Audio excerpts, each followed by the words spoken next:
좋은 아침입니다. 여러분 간밤에 평안한 쉼이 되셨는지 모르겠습니다. 오늘 9월 27일 화요일 하나님께서 주신 말씀 함께 보겠습니다. 사무엘하 6장 1절에서 11절 말씀입니다. 6장 1절에서 11절입니다. 다윗이 이스라엘에서 뽑은 무리 3만 명을 다시 모으고 다윗이 일어나 자기와 함께 있는 모든 사람과 더불어 바알레 유다로 가서 거기서 하나님의 궤를 메어오려 하니 그 궤는 그룹들 사이에 좌정하신 만군의 여호와의 이름으로 불리는 것이라. 그들이 하나님의 궤를 새 수레에 싣고 산에 있는 아비나답의 집에서 나오는데 아비나답의 아들 우사와 아효가 그 새 수레를 모니라.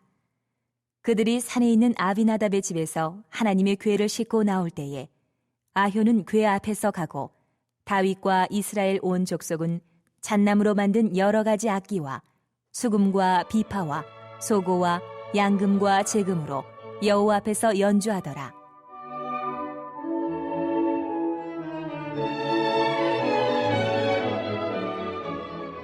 그들이 나곤의 타작마당에 이르러서는 서들이 뛰므로 우사가 손을 들어 하나님의 궤를 붙들었더니 여호와 하나님이 우사가 잘못함으로 말미암아 진노하사 그를 그곳에서 치시니 그가 거기 하나님의 궤 곁에서 죽으니라.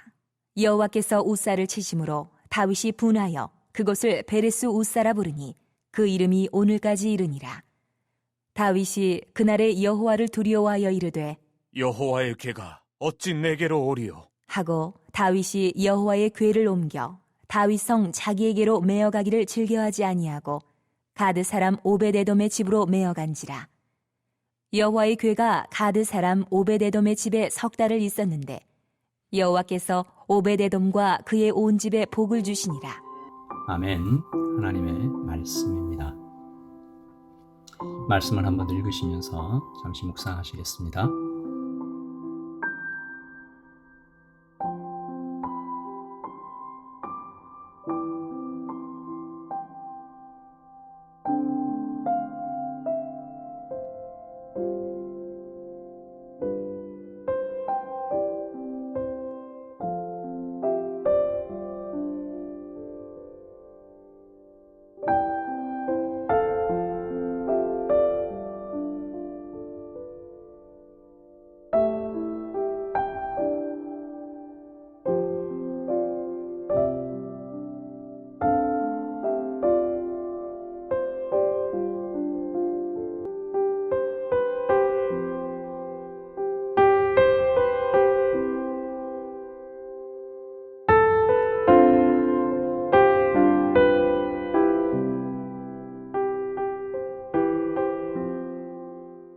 사울 왕의 죽음 이후에 이스라엘에 큰 사건이 연이어 터진 것이 이제 사무엘하에 계속 기록이 되어 있는데요. 아브넬이 이스보셋을 데리고 북쪽 이스라엘에 베냐민 지파를 중심으로 나라를 세우죠. 다윗과 대적합니다. 그 와중에 다윗 측 장군인 요압과 아브넬이 충돌하고 400명 가까운 사망자가 발생한 것이 우리 지난주에 살펴본 사무엘하의 내용이었죠. 이때 요압의 동생 아사헬이 아브넬에게 죽임을 당하고 그래서 이 이스보셋을 왕으로 세운 북이스라엘이 점점 기울기 시작하다가 급기야 이 아브넬과 이스보셋이 이 선왕 사울의 후궁 문제로 대립하다가 이 아브넬이 분노를 하고 뛰쳐나가죠. 그래서 전격적으로 이제 다윗의 손을 잡습니다. 하지만 이 동생을 잃은 이 다윗 측의 장군 이 요압의 칼에 아브넬이 죽죠. 그리고 이때부터 다윗 왕과 요압의 사이도 이제 벌어지기 시작합니다. 그리고 이제 이스보셋이 사무엘하 5장에서 이제 비참한 최후를 맞게 되고 그 이후로 이제 진정한 통일 왕국 이스라엘이 시작되게 되죠. 사울의 죽음 이후에 그 이후에 또 사울 왕의 아들인 이스보셋도 죽고 그래서 이제 통일 왕국이 시작됩니다. 일은 일사천리로 진행되죠. 이스보셋의 죽음을 알게 된 이스라엘 모든 지파가 모여서 다윗을 찾아오는 장면이 사무엘하 5장에 기록되어 있습니다. 그리고 이스라엘의 모든 장로가 헤브론에서 다윗에게 기름을 부어 왕으로 세우는 장면, 사무엘하 5장 3절 말씀을 제가 읽습니다.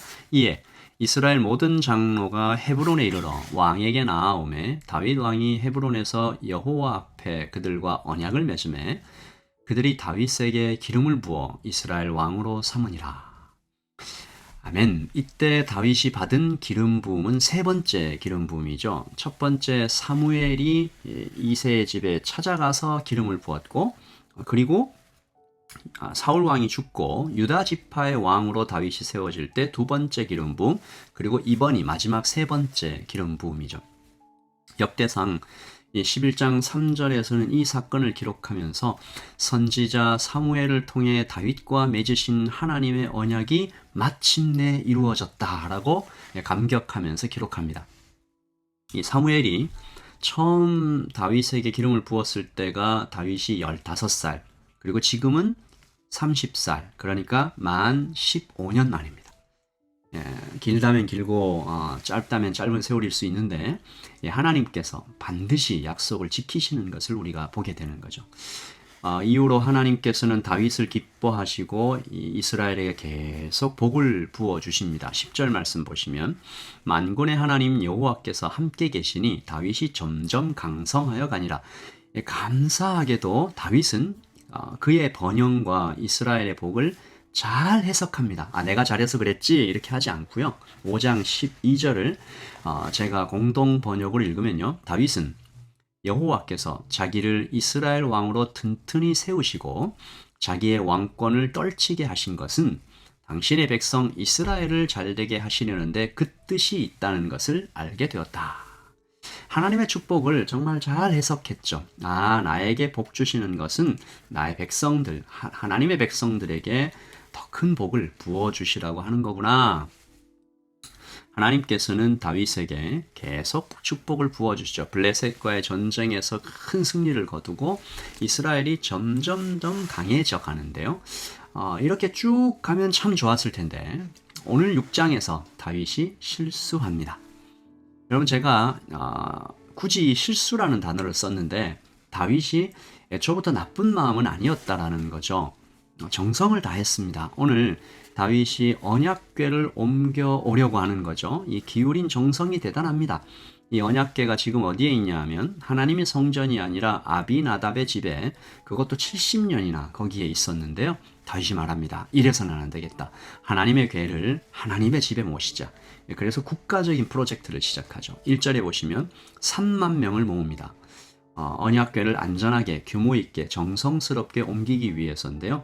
여기서 다시 모았다라는 표현을 쓰는데요. 이 말은 이스라엘 백성들의 전체 총회가 지난번 다윗의 즉위식 때 35만 명 모인 이후에 다시 전 국가적인 두 번째 총회가 이때 열렸다라는 겁니다. 그리고 2절에 보시면 다윗이 하나님의 궤를 정말 높이 부르는데요. 그 궤는 그룹들 사이에 좌정하신 만군의 여호와의 이름으로 불리는 것이라. 그리고 3절에는 언약궤를 쓰던 수레 아니고 새 수레에 이렇게 싣습니다. 그리고 5절에 보시면 벅차고 장엄한 예배를 드리며 이 언약궤를 운반하는데요. 5절에 다윗과 이스라엘 온 족속은 잣나무로 만든 여러 가지 악기와 수금과 비파와 소고와 양금과 제금으로 여호와 앞에서 연주하더라. 그러니까 다윗은 할 수 있는 가장 귀한 것으로 정성을 다하여 언약궤를 성전으로 모셔가고 있었던 거예요. 그런데 갑자기 비극적인 사건이 생기잖아요. 수레를 끌고 가던 소가 뛰죠.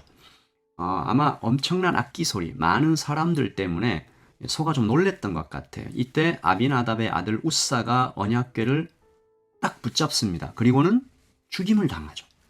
구체적으로 어떤 죽음이었는지 알 수 없지만 그곳에 있는 모두가 이것은 하나님의 진노였구나 즉시 알았습니다. 7절 여호와 하나님이 우사가 잘못함으로 말미암아 진노하사 그를 그곳에서 치시니 그가 거기 하나님의 궤 곁에서 죽으니라. 다윗이 두려워하죠. 9절 다윗이 그날에 여호와를 두려워하여 이르되 여호와의 궤가 어찌 내게로 오리요. 여러분 이제 큰일이 났습니다. 다윗 왕도 뒤로 물러서고 우사는 죽었고 이제 누가 언약궤를 감히 만지거나 모시겠어요. 큰일 난 거죠. 이때 한 사람이 나섭니다. 제가 모시겠습니다 라고 하죠. 오벳 에돔입니다. 여러분, 이 오벳 에돔 이 결단이 대단히 놀랍다라는 것을 우리가 추측할 수 있는 것은 이 오벳 에돔이 가드 사람이라고 기록이 되어 있는데요. 이 가드라는 지방은 지금 우사가 죽은 이 타작마당, 나곤의 타작마당과는 무려 33km나 떨어진 곳으로 예루살렘과는 아예 정반대 방향입니다. 무슨 말일까요? 예루살렘 근처에 사는 사람들 그 누구도 언약궤를 자기 집에 모셔야겠다라고 손든 사람이 없었다라는 거예요. 이런 분위기 속에서 오벳에돔이 죽으면 죽으리라라는 마음으로 하나님의 궤를, 그러니까 사실 하나님을 자기 집으로 모시는 것 같은 마음으로. 그리고 놀라운 일이 일어나죠. 11절입니다. 여호와의 궤가 가드 사람 오벳에돔의 집에 석 달을 있었는데 여호와께서 오벳에돔과 그의 온 집에 복을 주시니라. 역대상에 보면 이 오벳에돔이 받았던 복이 구체적으로 기록이 되어 있는데 8명의 아들을 주셨다. 그리고 그 후에 62명의 자손을 주셨다. 그리고 그들 모두 하나님의 집에서 봉사하는 직분을 받았다. 복을 받은 거죠.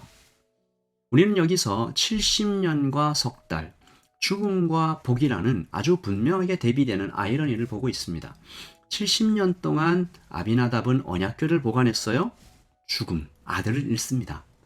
고작 3달을 모셨던 오벳에돔, 자신과 온 집에 큰 복을 받습니다. 무슨 차이일까요? 우리는 여기서 예배를 배우는 것이죠. 여러분, 예배는 하나님께 드리는 것입니다. 이거 모르는 사람이 누가 있나요? 그런데 하나님께 묻지를 않아요. 하나님 무엇을 원하십니까? 어떻게 드려야 됩니까? 하나님 무엇을 기뻐하십니까? 여쭤야죠. 그리고 또 들어야죠. 여러분, 오늘 우사의 아버지 아비나답 레위 지파였습니다. 하나님께서 민수기와 출애굽기에 분명히 기록하셨잖아요. 언약궤는 이렇게 옮겨라. 까맣게 잊어버린 것입니다. 민수기 4장 15절에 언약궤를 만지면 죽는다. 출애굽기 25장 14절에 언약궤를 옮기려면 고리에 이 나무 막대기 채를 끼워서 제사장들이 어깨에 메고 운반해라. 수레로 옮기라는 말 하지 않았죠. 이 모든 하나님의 말씀을 가볍게 여기고 까맣게 잊은 것입니다. 다시 말해서 내 눈에 보기에 좋으면, 단순히 정성을 다하면, 화려하고 규모 있게 그렇게 하면 뭐 하나님도 좋아하시겠지. 넘겨 짚은 것입니다. 그러므로 사실 이날 우사만 죽을 일이 아니었죠. 이 일을 지시한 다윗과 우사를 포함한 제사장의 무리들이 다 죽어야만 했던 날이었을 것입니다. 그러나 하나님께서 우사만 죽임 당하는 것으로 이 사건을 마무리하시는 거죠. 여러분, 우리가 이렇게 예배할 때가 꽤 많이 있을 것 같습니다. 내 마음대로, 그냥 내 눈에 좋은 대로, 내 귀에 듣기 좋은 어떤 음악의 스타일이나 말씀의 어떤 내용이나. 그런데 왜 우리는 하나님의 진노에 죽지 않는 것일까요? 이 아침에 우리가 회개하며 감사하는 것은, 하나님, 우리 주님께서 십자가를 통해 덧입혀 주신 그 의의 옷 때문에 우리가 오늘 지금 살고 있습니다. 그래서 우리는 다시 한번 하나님의 뜻을, 정말 호세아 선지자의 말씀처럼 하나님을 알자, 힘써 알자, 하나님을 잘 알아서 바른 예배 드리기를 소원하는 것입니다. 내 마음대로 예배하는 것이 아니라 하나님의 뜻을 따라, 그 말씀을 따라 예배하고 섬기며 살아가기를 원할 때, 우리 오벳에돔의 집에 하나님께서 단순히 임재하시는 것만으로 석 달 동안 그의 집에 정말 어마어마한 복이 그의 평생과 그의 자손에게 계속 흘렀던 것처럼 하나님의 복을, 하나님 자신을 모시며 살아가기를 원한다고 오늘 아침에 기도하며 이 하루를 시작하겠습니다. 제가 한번 기도하겠습니다. 하나님 아버지, 바른 예배 드리게 해주세요. 그저 내 눈에 보기 좋은 대로 예쁜 음악, 또한 좋은 내용의 설교, 화려하게 꾸며진 어떤 것들, 그러나 정말 아버지 하나님의 마음이, 하나님의 눈이, 하나님의 뜻이 어디에 있는지 힘써 알고, 더 알고, 귀 기울이고 듣고, 그래서 바른 예배 드리는 우리 모두가 되게 하여 주시옵소서. 오늘 하루를 시작할 때 우리 모두가 예배로 시작하게 하심을 감사합니다. 말씀을 들으면서 시작하게 하심을 감사합니다. 아버지 하나님, 오늘 하루 우리의 평생 바른 예배를 드릴 때 하나님의 임재에서 오는 충만한 하나님의 복을 누리게 하여 주시옵소서. 감사합니다. 예수님의 이름으로 기도합니다. 아멘. 여러분, 하나님의 평안 가운데 하루를 잘 보내시기를 소원합니다. 내일 아침에 저는 또 하나님의 말씀으로 함께 뵙겠습니다. 샬롬.